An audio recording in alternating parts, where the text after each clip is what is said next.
All right, it's recording. All right.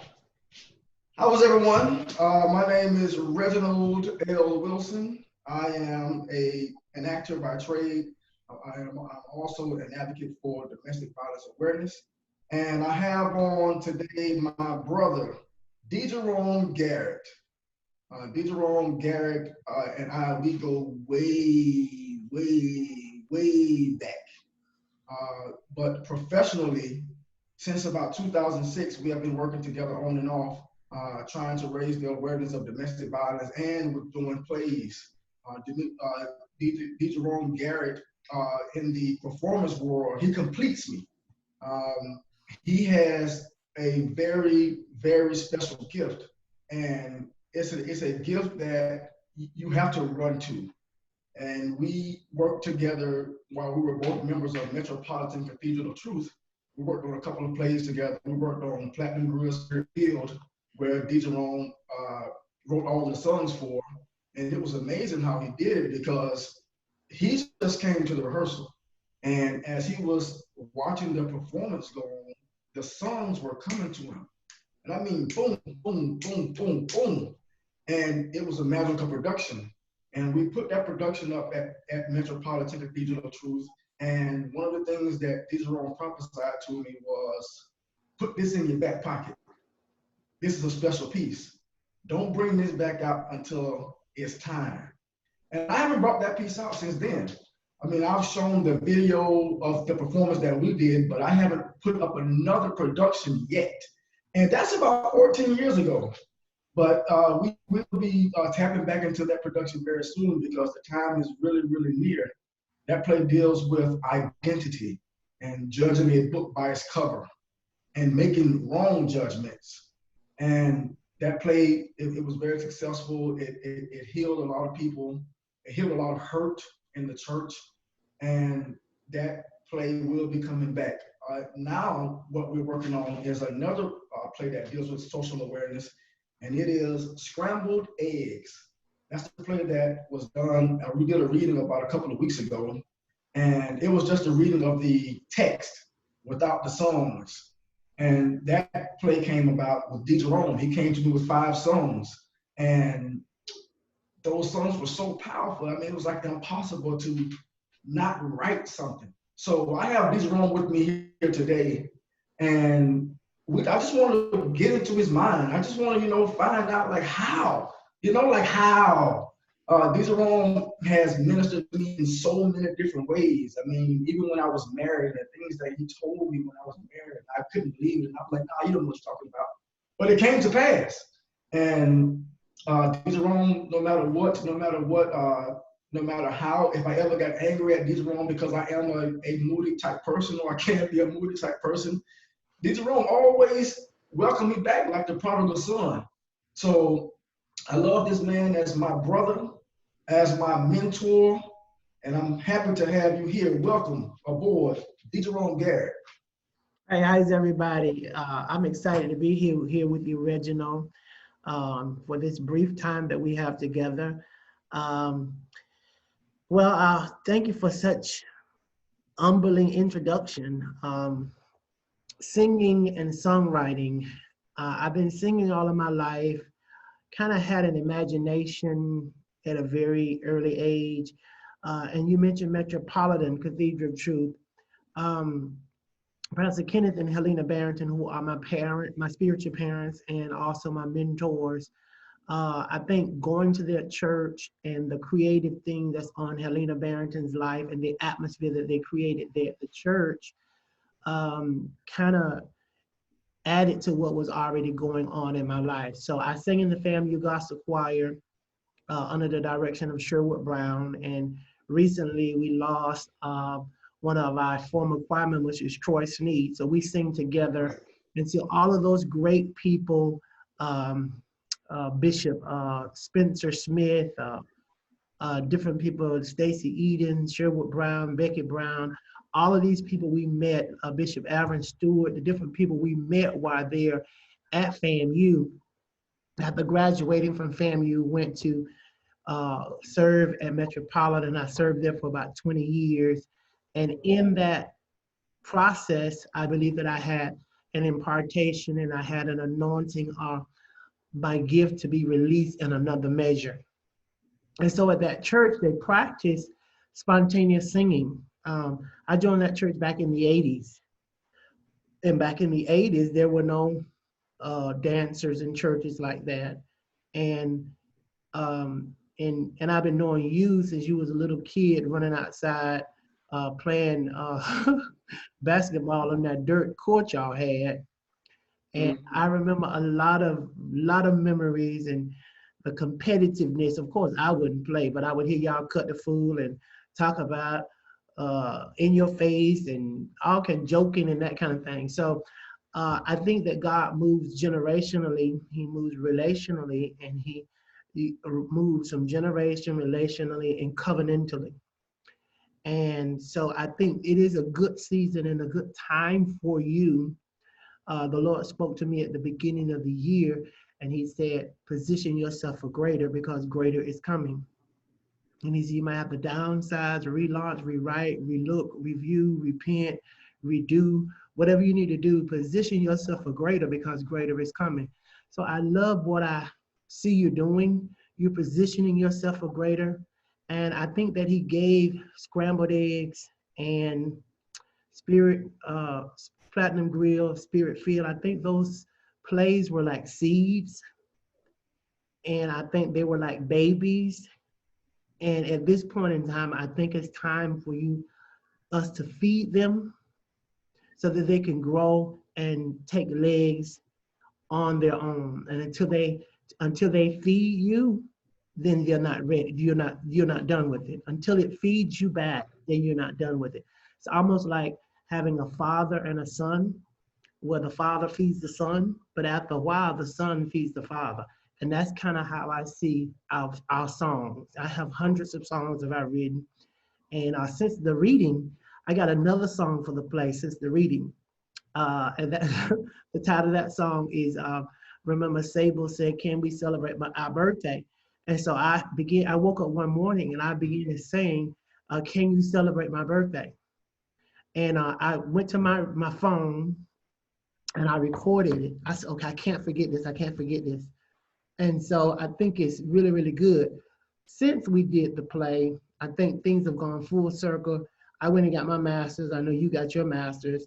I did my master's in social work because my bachelor's in social work because I've always wanted to put social problems on stage. Even at FAMU, we would be going through something in one of the classes and I would see the scene on stage. I was like, oh my goodness. So I would kind of daydream, but I was getting the work.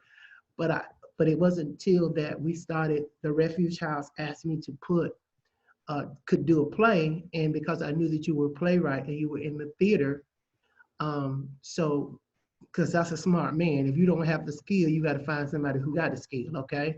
All right, for all of you who listening, God told you to do something. If you're going to get there, you might not have the skill set, but you may have to find somebody with the skill set. And that's another thing that He said to me. He said, this year, what you certify in, who you affiliate with, what you write, and your music is what's going to bring you wealth. And so some of you need to get some certification. Some of you with the wrong affiliations, you need to start affiliating with different things. And you need to look at the words. And if you're in the music industry or anywhere in music, it's time to release your music to the world. So that's just a tidbit of that. But so let me ask you real quick, because the songs, I just want to go back with the songs and the power behind the songs. There are two songs that no matter what, they bring tears to my eyes. And the first one is Real Men Cry, which was in Platinum Grill, Spirit Field. And the other one was Baby, I'm Sorry in Scrambled Eggs. Those are two totally different songs, but those two songs were coming from the belly of a man, the way we would not normally do it, especially the Real Men Cry. Oh, I'm getting chills right now just remembering Brother Stallworth when he sang that song to me during that play, and the power behind the words and the truth behind it. Because growing up, you know, men don't cry because that you ain't tough no more if you cry. And if you do cry, you better let nobody see you cry. You better run around the corner and wipe your eyes real quick and come back. And so let's talk about that song first. Real Men Cry. Oh man, I mean, you took me back so many years. I think it was, I think writing songs for a particular play, I had to really get into the heart of what you were trying to portray. Um, and that's why I really think it's really better to write music out of relationship with the people that you're with. And so what happened with, and I don't know where all of that came from. It just kind of came over me. And so with me, my creativity kind of bubbles up, or it can come on me. It comes up out of me. And sometimes it comes on me, and then sometimes it comes up out of me. And so that particular time, I think it came on me, because if you look at the meat and the script of Platinum Grill Spirit Field, uh, it was a young man who was searching for his identity, and he was actually hurting, and he had all of these, in the mental health world we call them crippling core beliefs. And the whole concept of real men cry is a crippling core beliefs. And I asked myself, so why do we have tear ducts? I mean, he gave us the ability to cry. And who said that a man can't cry? I think uh, you do yourself so much better if you would just have that moment to find yourself crying. But some people have bought into the belief that real men don't cry. And that's why men die faster. Women live longer because they express their emotions, they express their feelings. And men, of course, never let them see you sweat. It's one of the things they say. What's said in my house, stay in my house. A lot of these can be crippling core beliefs, and we grab them hold as scripture, and it's principles that we apply to our lives, and it hurts. Unfortunately, it hurts us more than it helps us. Right. Yeah, because I know doing that play, like you said, it was my testimony. And I was able to uh, tell the story about what happened to me as a child. And of course, you know, that was something that I would never talk about. I was afraid to talk about. But the stage gave me a platform to release it. And for you to have my back during that production, I'm like forever indebted because like you brought out, if I wanted to say, you brought it out in the song and you let me just get it out. So I remember every time I look at the video and I let other people look at the video and that part when uh, Brother Starworth is singing that song and I just fall into his chest crying. And a lot of people tell me, they say it looks so real. And I'm like, it was so authentic. It was my breakthrough. It's okay. It's not only okay to cry, but it's okay to give this other man a hug because that's another thing that we're afraid of. And that's something else you taught me, the fear of the touch. So just experiencing that is just is moving in me right now. Now let's before I get too emotional, Well, go let me ahead. add to that. Let me add to that. Not only did you tell your story and did you get a breakthrough, I got a breakthrough as well because I was molested as a child as well. And I was molested by the community barber. I was also molested by the Sunday school teacher.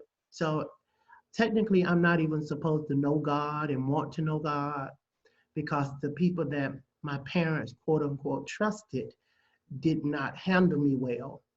And because I grew up, uh, I said the masculine end or somewhat the feminine end, you have two ends. So, and so going through that process, I always was in touch with my emotions, and I don't have no problem crying. Now, I wouldn't necessarily cry in front of people, but I didn't have no problem crying. So when you begin to tell the story, I was able to identify with your pain, number one, your suffering, number two. Number three, I think because of how we're made and our personality types, um, sometimes it may be easier for other people to express things than other people. You know what I'm saying? And so I think it was very, very important Mm-hmm. uh, that I be a part of that project because it was not just a part of your healing process, it was also a part of my healing process. And I think a lot of people who participated in that play, they saw themselves in some form or fashion, either pretending or projecting to be something that they're not, and Mm-hmm. just becoming real, raw, and relevant and taking the mask off. It's amazing that we're in this season, we're wearing masks everywhere. Right. Okay. We got to wear masks to work. But I Mm-hmm. said to somebody, you got on two masks. After you take this one, Yeah. I took this off, but some people still got a mask. Right. They don't want to show you who they are, and because they don't necessarily know who they are. And so I think even in this time where you're wearing masks and you're hiding, trying not to catch corona, or sister corona, or brother corona, however you want to call it, uh, in the interim of that, process your issues. And so when it's time to take the mask off for real, it'll be off, okay? That's just a commercial. Thank you for letting me share that. Yeah, I like it. So let's talk about let's go to the other song that we were speaking of. Baby, I'm sorry. That song, let me talk about it for just a second. So you have this individual in the play, Terrence, who is the epitome of terror when it comes to domestic violence. He's very disrespectful to his wife. He's very stern for no reason to his son. He doesn't like the wife's best friend. He in at this part of the play, he rapes his wife. He rapes her. He rapes her, and after he rapes her, he issues a knockout blow to her where he knocks her out cold. And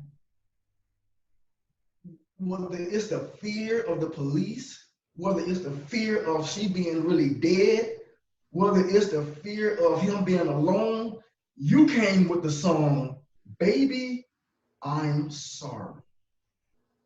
And when that song, I'm getting chills again, when that song came out and was sang, I felt sorry for Terrence. I didn't want him to get in trouble. I believed him. The it was so real. And I know that you are a specialist in mental health, so you know the psyche of these men. And I know that's what you were trying to portray and show the psyche. But just talk to us a little bit about Baby, I'm Sorry. Well, the song, Baby, I'm sorry, Sing it if you I want to. never do it again. Ah, da, da, da, da, da. I forgot the words, but it's been years ago since. I didn't. But I didn't forget the words, but you know I can't sing. so the song came because, again, you wrote the play, you gave us the script. And when you do a music with a play, you have two lines. You have the script, which is the written lines, and then you have the musical lines. The musical lines must merge with the written lines. And so what happened is, um, because I saw what was going on in the scene, I had to and understanding what your heart is. See, I want people to understand that you have to really be connected to the person that you are writing for, or even like in theater, I know you tell them you got to step into the character. You got to become the character. You have to do research on the character. So, and even in the songwriting, I had to do research because um, the writing process is the steps to the writing process is read and gather, think and plan, write and rewrite, check and polish, share your results. So you do that over and over again: read and gather, think and plan, write and rewrite, check and polish your result. So that coincides with the creative process. The creative process is step by step by step. The first creative process we see in Genesis, the first chapter, when he said the first day he did this, the second day he did this, and the sixth day and the seventh day he rests. That's the first creative process. He didn't do everything at one time. He did it step by step. Being God, he could, but it was a creative process that he was giving us in Genesis. And so in coming to rehearsal, spending time and listening to what you're saying and all of those things, it was all a part of the writing process and the creative process coming together. And so I had to research, and I understood that an abuser manipulates, intimidates, and dominates. And so he had to do something to her mind. So if he's going to keep her in bondage, or if a man or a woman, it's both men and women can be abused. So if they're going to keep them in bondage, they have to come to this place where they somewhat scramble their mind, and then they grab control. Okay, and so the baby I'm sorry was the seduction and the stuff that you've always wanted him or her to say. Saying it, but they're saying it for the wrong reason. They're saying it in order for you not to leave them. So now they're manipulating you again.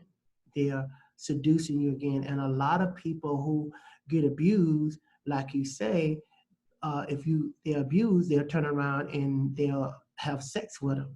Okay? And so now your feelings and your emotions are all out of whack. Okay? Physically, he's hitting me, but then he's saying he loved me.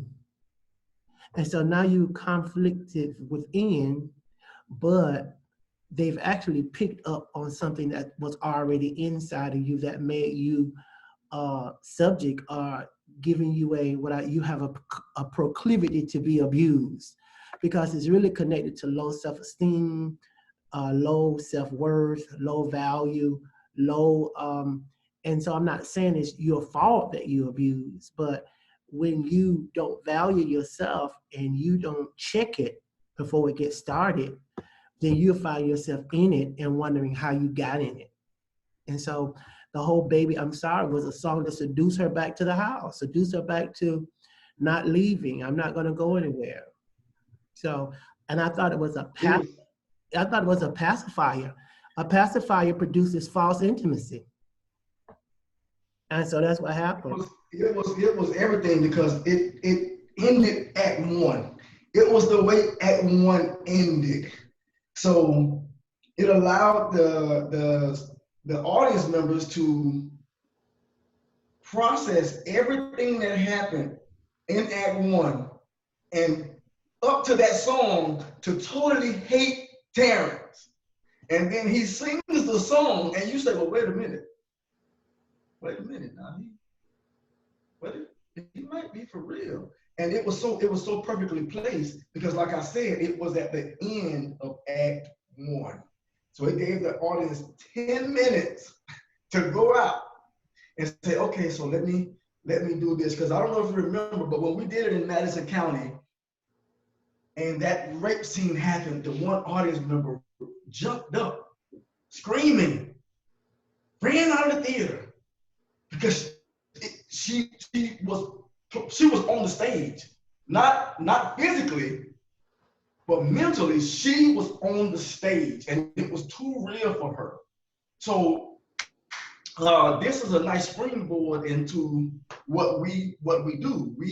You and I, we're all about the social awareness, and we're all about the domestic violence awareness and the mental health awareness.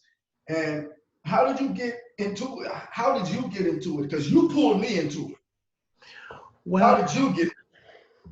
Well, how I got into it, I was working for Greenville Hills Academy as a case manager, and I think I met somebody from the refuge house, and I was sitting on the advisory board for the refuge house. And in one of our meetings, they said, well, we need to raise awareness. We need to tell people more about hold on for a minute. Yes. No. We need to tell more people about domestic violence. And I said, oh, okay, why don't we do a play? Why don't we do a musical? Because I believe a picture is worth 1,000 words. And I think Mm-hmm. just like the lady ran out and she got emotional, I think putting her on stage give us a picture. Putting music is music they can take home with them. And so that's one of the things that I think we really have to do. We have to come up with a soundtrack um, and put the music out there. We have to talk about how we're going to do that, and the business side of how that works. Um, but how it came to that is that I was and I had already majored in social work, okay, at FAMU. And then I worked as a case manager. And from being a case manager, I was on the advisory board. And then when I said a play, I immediately thought about you. Um, and before I brought it to you, I had been toying around with these musical ideas, Baby, I'm Sorry, um, stuff like that. But then there's some of those, It's all my fault. yes. I'm not taking the blame no more. Yeah, you remember. See, you remember the songs better than me. And then after you came up with the name Scrambled Eggs, I said, okay, any good writer knows that you have to have a theme song. So then Mm-hmm. we began to write the song, scrambled eggs, crack 'em, beat 'em, fry 'em in a pan. Mm-mm. Don't you be like those scrambled eggs, stand up for what you believe in. And so then we did the verse. Domestic violence is not cool. A man who beats a woman is a fool. Ooh, ooh, ooh. Abuse, no, it's not cute. Physical, emotional, sexual, there's no excuse. Scrambled eggs. Crack 'em, beat 'em, fry 'em in a pan. Don't you be like those scrambled eggs. Stand up for what you believe in. And then we threw a vamp in. Stand up. Ba-da, ba-da, ba-da, ba-da. Stand up. Ba-da, da, Mm-hmm. ba-da, ba. So that's how the song evolved from scrambled eggs. Um, but Mm-hmm. to your original question and what you were saying is that it all came because number one, a love and a heart for raising self-awareness, raising social awareness, and then just being in the right place at the right time and being in the right relationship so that it could be birthed out. How do so? How do how do we as a team as playwright songwriter, how do we get them to stand up? Because there's still so much fear. A lot of victims are still afraid. And one of my followers on Facebook, when I posed the question on Facebook, she said something to the effect of, if you reported the abuser gets a misdemeanor. And a lot of victims are afraid because once you get a misdemeanor, you back at the house in 48 hours. And the abuse intensifies. So what can we do to curb that? I have, as you're speaking, I'm going, well, when you finish, I'm going to, I have some stats that I found online with the domestic violence in 2019 and the domestic violence during the coronavirus. And it's still going up. Well, I think number one, we have to do what we're talking about earlier. We have to take the mask off. And number one, you got to tell somebody. I understand that it's a misdemeanor, but in social work, we deal with things on the macro, the meso, and the micro levels. That means from the individual to the family and the organization to the state and to the nation. And so if you're going to look at domestic violence, we can deal with it. People are used to dealing with it from an individual level. Okay, Mm-hmm. this person got hurt, and so therefore they might need counseling or they go to jail. But if we're going to be advocates and activists for this particular issue, we have to not only do it from the macro level with individuals, we have to get the community involved. Okay, so having a play, number one, is a way of getting the community involved. Mm-hmm. Okay, after getting the community involved, we may have to go to the state and national levels to see what organizations that's already fighting it and join in with them. You may have to even become a lobbyist to get some of those laws changed. Mm-hmm. So we go from, Important. yeah, you may have to get some of the laws changed. We may have to lobby. But first, I think we need to find out in your community who's fighting the fight that you're fighting. Connect with Mm-hmm. people who's fighting the fight you're fighting. Find out what state representatives and senators who would support it. Okay, Mm-hmm. start signing some type of petition. It all depends on the goal and what you're trying to change and how far you're trying to take it. Right. I I recently started the organization because of scrambled eggs. Uh, Dads Against Abusive Men. That was all because of scrambled eggs. But one thing that I've learned, one thing that when I was saying that I saw the numbers, since the coronavirus, crime has gone down 25%. Crime, like violent crimes, have gone down 25% nationwide. But domestic violence has gone up. It's crazy to me. And 20 people per minute, 20 people per minute is experiencing some kind of domestic violence. 1 in 4 women, 1 in 9 men experience severe, intimate domestic violence. And I'm not laughing that it's funny. I'm laughing that it's unbelievable. Mind blowing, yes. And tell what is mental health awareness? Because I was also told that a lot of these domestic violence victims are victims of mental health aware of mental health or have some kind of mental health problem. Even the victim and the abuser. I don't know a whole lot about it, but I'm doing a lot of research, and you, as my brother, is my perfect source of research. So how does that tie in? When you look at uh, domestic violence, and you have to look at the functionality, the abnormality, and the functionality of a relationship. Okay. So if the person finds themselves in a relationship that is dysfunctional, dangerous, is there deviance that leads to criminal behavior, and if there's distress, those are the D's that tells us I need to get out because now I'm in distress. This is dysfunctional. It is dangerous, and this is deviance that can lead to criminal behavior. And so when it comes down to mental health, just like your physical health, your spiritual health, your economic health, your mental health, anything that is causing your mind to step outside of the norm where you lose your synergy. And to stay there, they would say that's a mental thing. And so it's a really a combination of different things because when we treat people mentally, we deal with the bio. When we treat people, we deal with the bio, the psycho, the social, and the spiritual.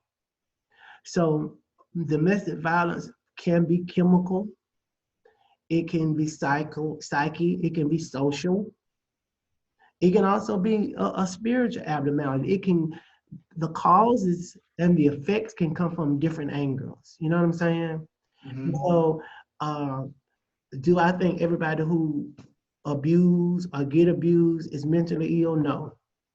I think that people cross, there are 6 personal boundaries. There's material, we know about the physical boundaries. We know, but we don't talk about the sexual boundaries and the emotional boundaries and the mental, all those boundaries that are being crossed, the material boundaries. But what happens is if you are being abused, like Sable husband raped her, and many people say, well, how can a husband rape his wife? Well, if she says no and you become physically aggressive and you take when she done told you no, it's rape. That's right.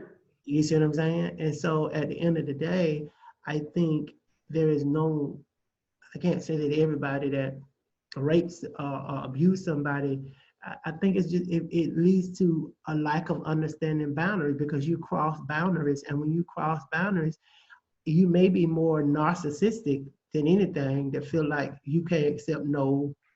And you have to really, really be smart when it comes down to uh, whenever I deal with the client, you don't necessarily tell the client no. You have to say, not right now. Let's see how we can help you that. Because ultimately what you want to do is help them. But if you find yourself in a unsafe environment, like for example, we have to take a training called de-escalating clients.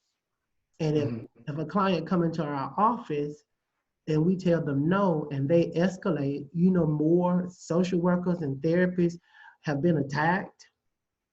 So it comes down to people understanding boundaries and you being aware of what your environment is, of the temperament. And so it's a lot of different ways that we can come at it. We can't just say uh, mental illness. It's a lot of different ways. So like I said, when we address anything, we deal with it from the bio, the psycho, the social, and the spiritual. I hope I said something to help somebody. You did. You did. You said a lot. So one thing that's not talked about often, and I'm trying to figure out how to put this in a play, is the joint abuse. The relationships that if the woman gets mad, she might knock the dude side the head. As soon as he gets mad, he might knock her side the head. And it's an ongoing thing, and it's a part of the relationship. And we don't talk about this much, and we don't see this much, but it happens. I had a couple of friends who, whenever they got mad, they fought. That's just what it was. And I also had a friend. I don't know if I should say this, but I had a friend recently who who pretty much told me that he and his ex used to fight, but he didn't hit her hard. So I guess that made it okay. They would fight physically, but he would make sure he don't hit her hard enough because to him that's what's supposed to happen. What do you think about this? I think let's go back to the concept where real men cry. I think somewhere in his growth and development, he saw his dad or his uncle, his big brother, his mentor, or somebody hit somebody. Okay. And at the moment that he saw them hit somebody, it became a part of the principles. And I think that what happens is certain things are transgenerational, they're perpetuated. Okay. My daddy beat my mama, so I'm gonna beat my wife. And, Mm-hmm. it's crazy. And anger works in any gender. Even the Bible said, get angry, but sin not. And so when people get angry, their anger leads them to physical. And sometimes I think especially when men lose a fight or they're losing an argument, they get loud, they try to intimidate. And when they can't win, they go from hollering verbally to physically touching. That's a problem. Mm-hmm. I say you need That's a counseling. problem. Yeah, you need counseling. You need some anger management classes. You need some domestic violence classes. They even have family violence classes. These are classes that the court demand you take. If you get a charge, they're going to put you in one of these classes.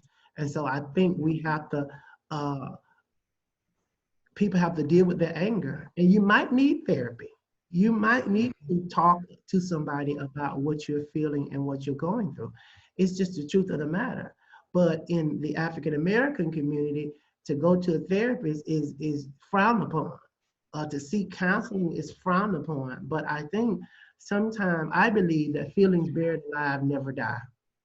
Okay, if you Every feeling buried alive never die. There's a book called Feelings Buried Alive Never Die by Dr. She's a Christian therapist. Her name is Karen Truman, and she talks about it. And I have made that a part of my whole therapeutic approach in terms of talking to people about how they feel. So at the end of the day, boundaries again. Okay, so if you and I are friends and you cross a material boundary, I put something in the refrigerator, you go inside and you eat it, and I didn't give you permission, you just crossed the boundary. Okay, Mm-hmm.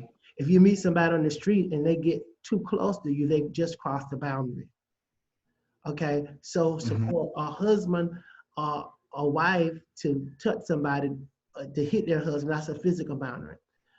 Sexual boundary, if you've been raped, somebody crossed a sexual boundary. Mm-hmm. And it all goes back to boundaries and teaching people about boundaries and teaching social skills and life skills. Come on now. And You know, and just to circumvent the conversation just a little bit, you were saying, especially in the African American community, how people are afraid uh, to go to therapy or to go to counseling because of all the misnomers about it. I would say the counseling that you did with me, the therapy that you did with me was, we need to go to Waffle House. And I knew when you said, do we need to go to Waffle House? That I knew that we need to talk. I need to get something off my chest. And that was not the normal arena. That was not going to the bottom or the church office and scheduling an appointment and or it was not going to this center. That was real life. That was, let's go to Waffle House. Let's laugh. Let's have some coffee. Let's have a waffle and just talk.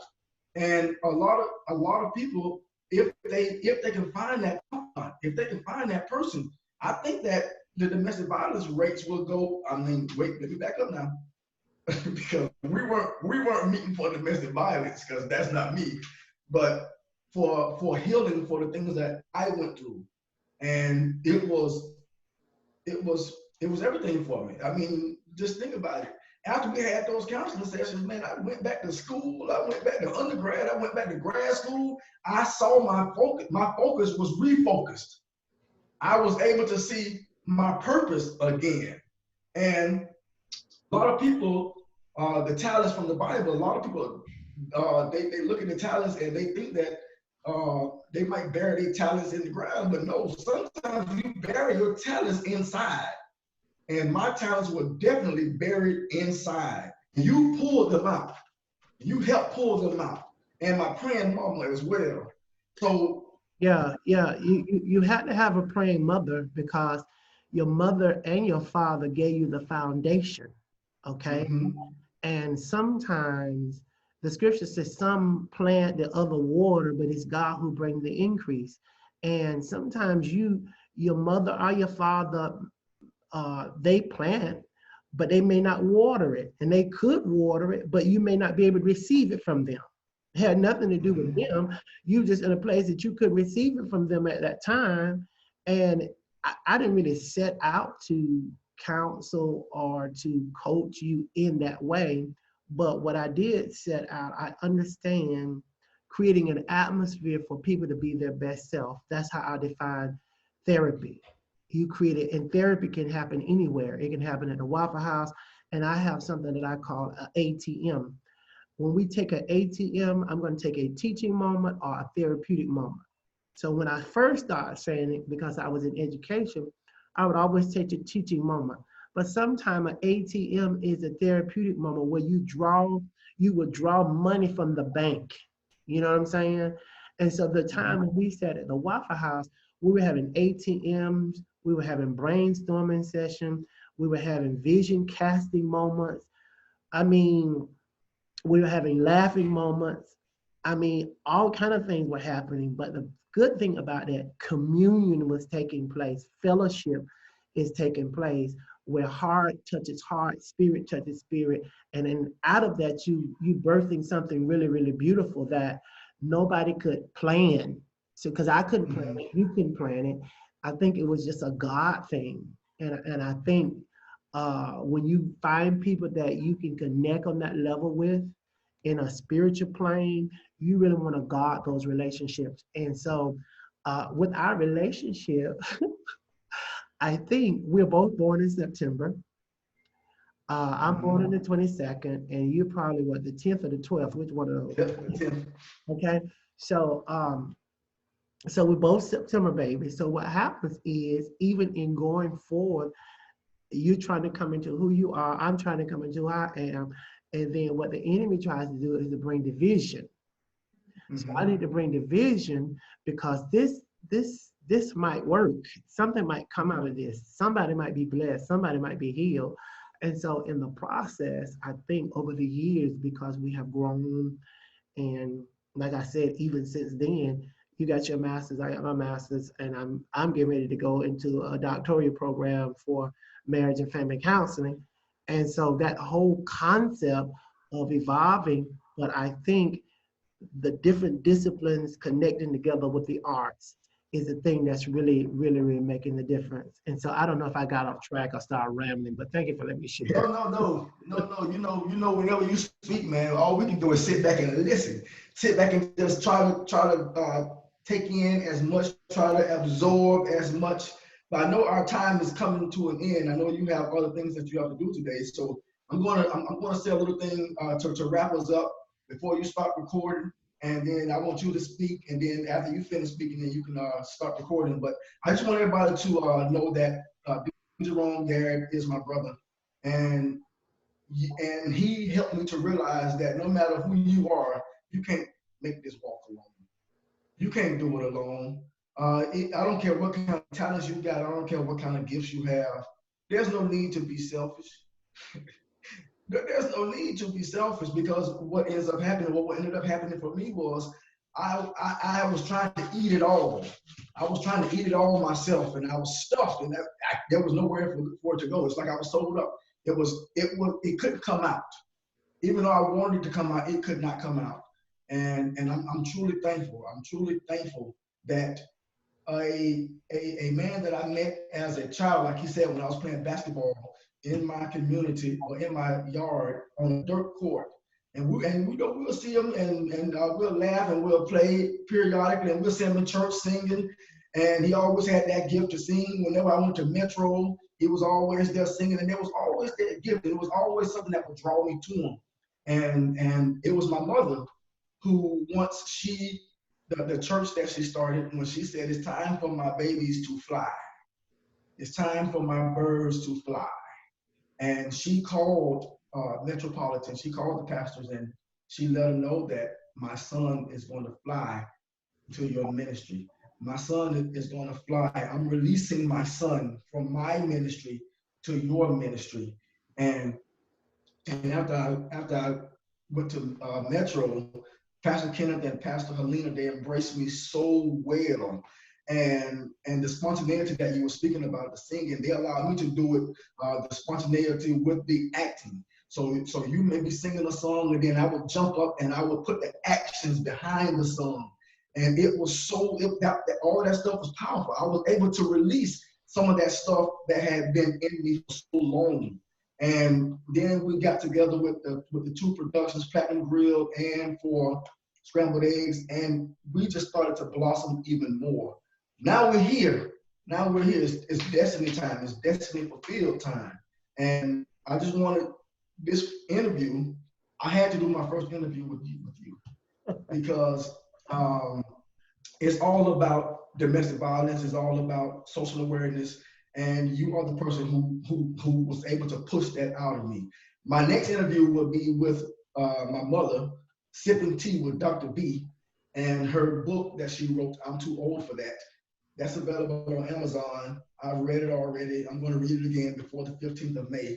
It's a very powerful play. I'm too old for that. I'm sorry, it's a book. Like, look, I just probably spoke prophetically. I said a play, but it talks about dreams that you've given up on, that you're not too old for, and then the things that you are too old for that may be blocking your way. The book is powerful. I mean, the book is powerful. So that's what I'm doing with my mom. But right now, I'm here with my brother, my mentor, Brother Jerome Garrett. I want to thank you for having this interview with me. And any final words that you have, let us have it. Well, this is what we call serendipity. Serendipity is that I want to have a conversation that turns into an interview. And so when you have a serendipitous moment, you have to seize it. You don't, it is what it is. It's something that was meant to happen. And so I am appreciative of this serendipitous moment. I congratulate Reginald on Faith Steps Productions. I enjoyed the reading of Scrambled Eggs. I enjoyed the panel discussion that we had on Scrambled Eggs. And I want to let you know that I see greatness on your life. Even while I was sitting here, I kept seeing P. Diddy. I kept seeing this P. Diddy. I don't know his real name, Puffy Combs, whoever that is. Sean Combs. Yes, yes, yes. I kept seeing him on you. Okay, I kept seeing him on you. He appeared on you, right in your forehead, and I said, okay. So that to me, how my gift works, that to me says that there's greatness on your life. There's some things that are gonna break open for you, and you're gonna have to press in and press down to get it. And you gotta go with everything that you have. You've already been going. You got a level of accomplishment with your time in New York, but you have not seen anything yet. Greatness is on your life, so I want you to gain a return on every ability and talent. Even some little ideas that you have. I don't know what you think about fashion. I heard you was making some masks at one point, but I think it's some other things and other creative ideas that's going to come to you. So you go with those creative ideas, okay, and you make it happen. And so I pray God's blessings and his abundance and prosperity over your life. And again, thank you for being a brother and a friend. And thank you for being who you are. We still have a session that we have to do at the Waffle House, okay? All right, good talking to you. And Good talking to you. Yeah, bye-bye from Faith Steps Productions. We love you all. God bless. God bless.